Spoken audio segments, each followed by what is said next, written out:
আমার বাবার কবরে একটা শেয়াল ঘুমিয়ে থাকে, অথচ এখানে কোনো মাংস নেই, এখানে কোনো শরীর নেই, কেবলই হাড়গুলো চিত হয়ে শুয়ে আছে। পাশাপাশি আমার বাবা আর একটি শিয়াল। এখন আর কারো চোখে কোনো লোভ নেই, কোনো ক্রোধ নেই, কারো কোনো উচ্চ আকাঙ্ক্ষা নেই।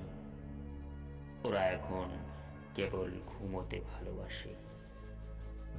একদিন লোভী শিয়াল বীভৎস মাংসের লোভে কবরে প্রবেশ করে, আর কবর থেকে বেরুতে পারেনি, কারণ আমার বাবার শরীরে কোনো মাংস ছিল না। আর বাবার কোনো ঠোঁট ছিল না, কিন্তু ঠোঁটের হাসি ছিল। এমন দৃশ্যের সাথে পরিচয় ছিল না লোভী শিয়ালের। যমদূত ভেবে শিয়াল আর এগুতে পারেনি। এখন পাশাপাশি আমার বাবা আর শিয়াল দীর্ঘ ঘুমের মধ্যে পৃথিবীতে হেঁটে বেড়ায়।